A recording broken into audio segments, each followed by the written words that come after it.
'Twas the night before Christmas, and all through the truck, all the fluids were frozen, the injectors were stuck, the glow plugs were chilled, and the turbo stone cold.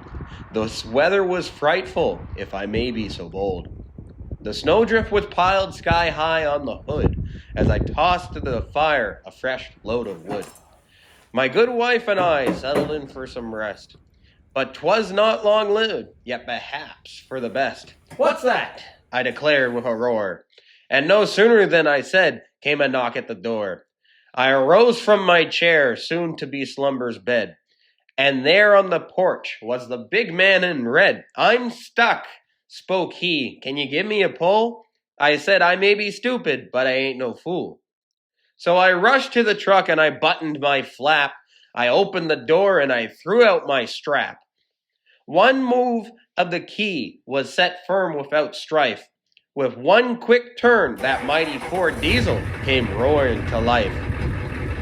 The rattle and roar of the powerful eight, the hot blast of smoke shaking the frozen fruitcake.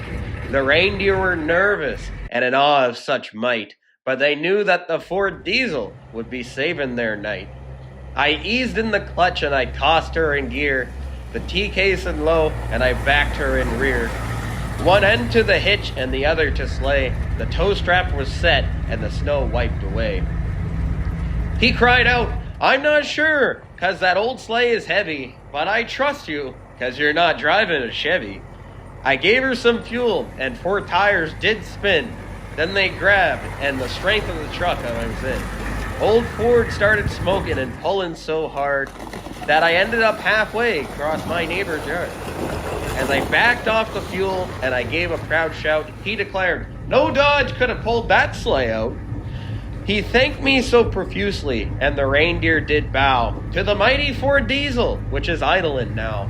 For they knew in their hearts that without this fueled might, there might not be a Christmas this shivering night. He climbed in the seat, and with a wave of his hand, those reindeers lurched forward across the snowed land.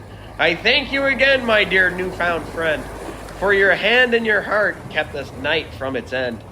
And later this eve, warm snug in my lodge, I'll be thanking the Lord that I did not buy a Dodge."